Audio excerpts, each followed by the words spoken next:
Hey everybody, welcome back to another episode of Tanner's Favorite Things. I'm Tanner Knight, and today we're going to talk about one of my biggest instrument regrets. Now, I purchased quite a few guitars, basses, drum sets, keyboards, you name it, throughout the years, and every single time I walk away feeling like I gained something rather than lost something. And I don't know if that's just because I'm super hyper curious about all this stuff and I just want to check it out, and even if it's not that great, I can still find some positivity in it, or if everything has its own vibe and you just got to get on board with it. But I have sold some instruments.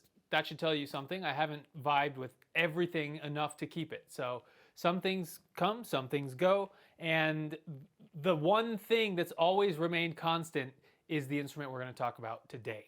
So a little background, I want to say it's 1994, maybe 1995. I'm in my early young teens, probably, let's say 95, because I think this is a 1994 instrument and it would make sense that it was sitting on the wall for a little bit before I went and picked it up. But 1994 or 95, we'll say, and this is Dick's Country Store up in upstate New York, north of the Adirondacks. This is where I purchased my very first instrument. My family has always been musicians. My dad played guitar, banjo, and a few other things. My mom plays bass, mandolin, and guitar. So it's like kind of rite of passage for my family for someone to buy an instrument. My brother also bought a guitar at this same time, maybe even a little earlier than this, but I kind of remember it happening at the same time. This was a long, long time ago, but I purchased this instrument for a couple of reasons. And to this day, I think even directly after, I kind of had a little buyer's remorse and kind of wished I went a different direction. And that's not to say that I don't like this instrument or I don't like playing it or how it sounds. Quite the opposite. I actually enjoy it quite a bit. It's a lot of fun to play. But for whatever reason, I chose this bass. It's a bass. I chose this as my very first instrument, and it's kind of what I learned on and cut my teeth on, and I neglected it for years and years and years, obviously, but I picked it back up as an adult, and now I'm starting to appreciate it. And I didn't want to sell this thing because, number one, it doesn't have very much value. Number two, it just has a bit of sentimentality at this point, and that kind of outweighs the, man, I should have bought this. But let's get into it and talk about it. So this is a cased instrument. That was one of the criteria that I had. I also didn't know anything about anything. I had no knowledge about musical gear. And I'll kind of throw my parents under the bus a little bit. I blame them for not guiding me in a little better direction. Maybe something like a Fender Precision bass or even a PV USA bass in the 90s would have been a better option than what's in this case. So let's take a look at the case first. It says Washburn. So I don't know if people understand what Washburn is or what kind of lineage it has. It's kind of checkered, we'll say, checkered history of Washburn.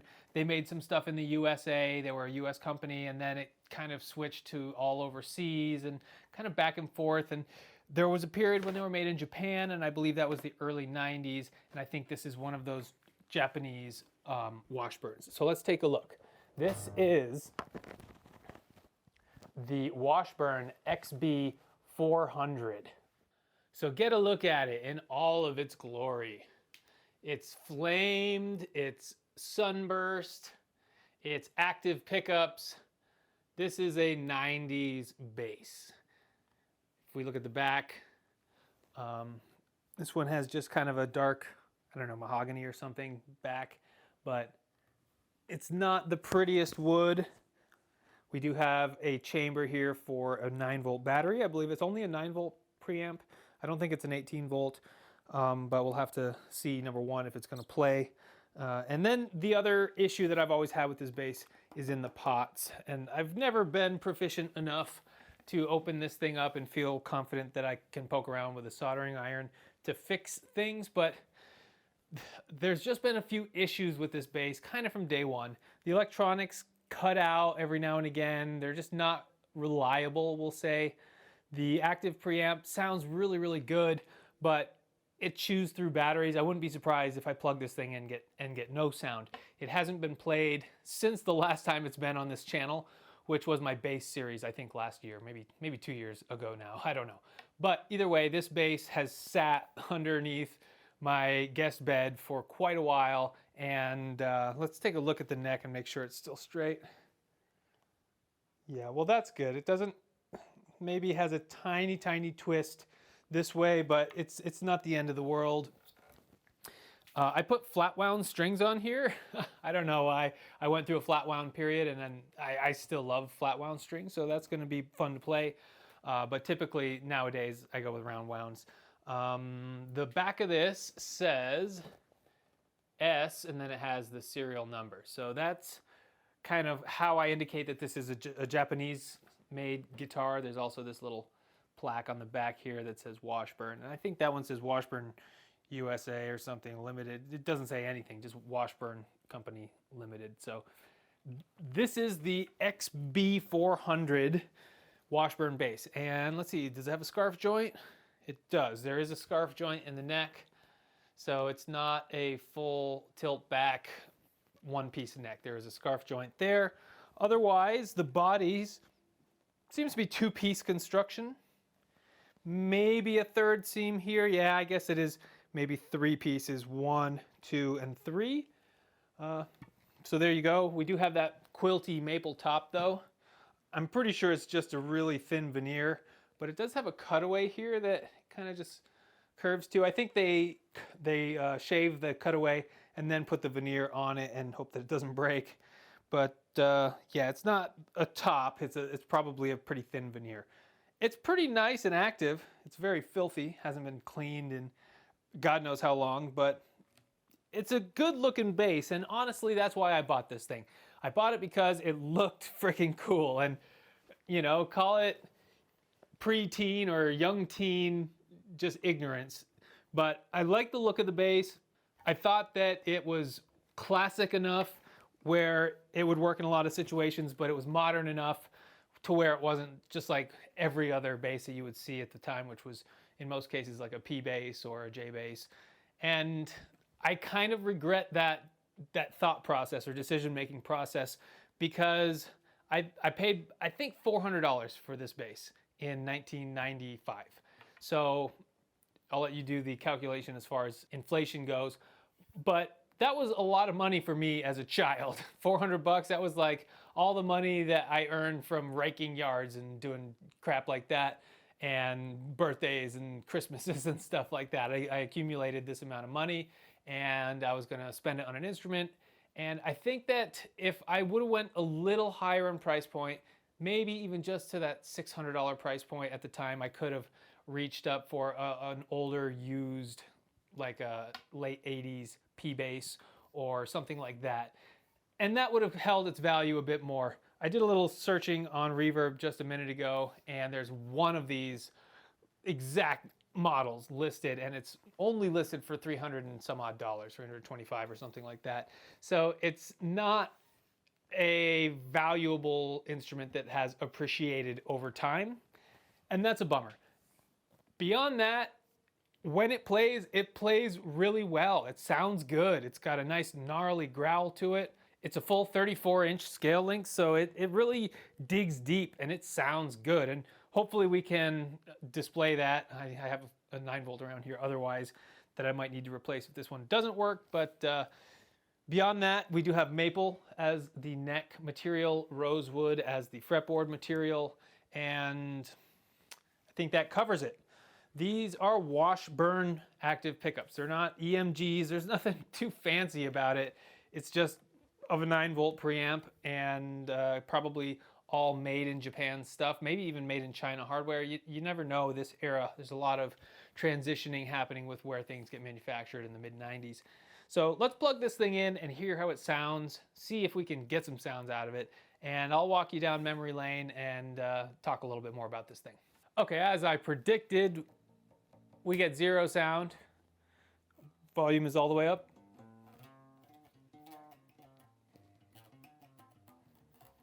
So yeah, we have no sound. So let me go ahead and swap out the 9-volt, and we'll get some fresh juice in this thing and get those pickups activated. So issue number 1 with this guitar, we'll just pretend like I didn't mention any issues I had before, but issue number one, this panel for the battery requires you to unscrew 2 Phillips head screws.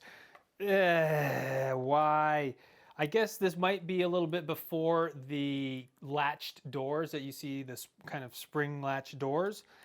That's way more common on active guitars and basses, and it's a good design. It's easy. All you do is just pop the 9-volt in the chamber and it usually works. But this is a stupid little panel that has swelled over time. So there we go. We've gotten it off. There's our 9-volt in its little chamber.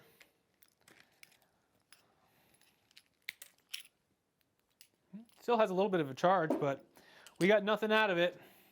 Before I put the panel on, let's plug it in and make sure that that gets a sound now.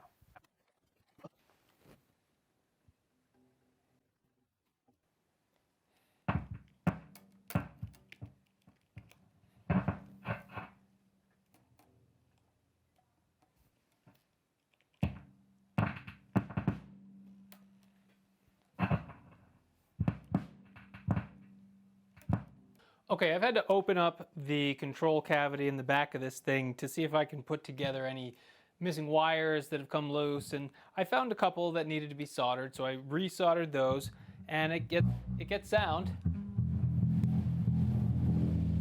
But the second I turn it up right, it gets diced, like it cuts out. So there's something in the wiring or the potentiometers or something that gets different when it's either parallel or flat to the ground versus up like this. I also have the jack completely disassembled because I thought that might be it, but I don't think that's it actually. I think it's in the circuit board of this thing, which brings me to point number 2 of why I regret buying this bass. This is an absolute rat's nest of wires and capacitors and other just unnecessary things in this bass that make it more complex to play than necessary. And it's just not very consistent. And that's the worst thing an instrument can be, is inconsistent. And I think I might have to take it somewhere to get this thing fixed up to play properly, because I've poked around with the soldering gun and I've never seen a problem that rears its head when you turn a guitar upside down and then it goes away when you put it upright. Now I can't get any sound out of it at all. So that's a bummer, but that's kind of the point of this video, is why do I have this bass? Number one, I explained that earlier. And why do I regret having it today? Well, I can't even friggin' play it most of the time. So I'm gonna put it back together and probably take it to my local guitar shop and see if they can do any magic with it, because I'll be honest, whenever I see a PCB with capacitors and little diodes and things inside of the guitar control cavity, it scares me a little bit.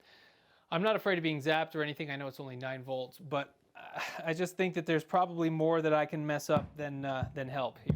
Oh, look at that.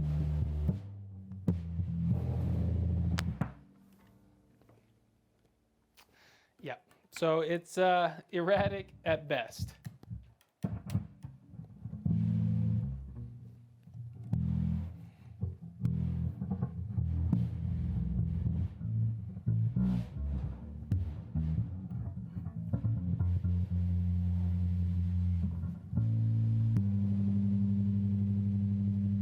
Seems to do okay this direction.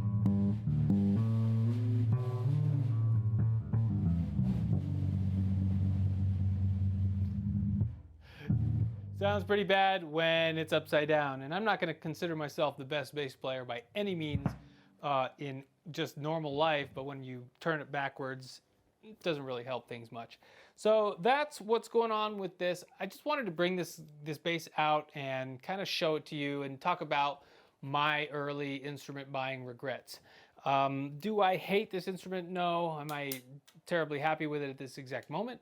Also no. But, you know, I do like playing it. It's got fresh strings on it at least. I'm going to take it to my luthier and get it fixed up, and we'll do an addendum on this video. So until then, let me know if you have any questions about this particular bass or the Washburn line of instruments kind of at large. I'm not an expert, but I've done a fair amount of research, especially on this bass particularly. Like I said, I believe it's made in Japan, but that's neither here nor there, as the value is still kind of in the crapper. But let me know if you have one of these, Washburn XB-400. There's also an XB-900, I believe is their US variant from this kind of similar era. So look out for that if you want a more US made, similarly spec bass. But we have the active pickups. It should, that should be a positive, but in this case it's actually negative, and it's holding me back at this very moment. So let me know what you think. Like and subscribe if you do like this type of content, and if you do have any questions or comments, leave them in the comment section below and I will answer them as soon as I get to them. So hope to see you on the next one.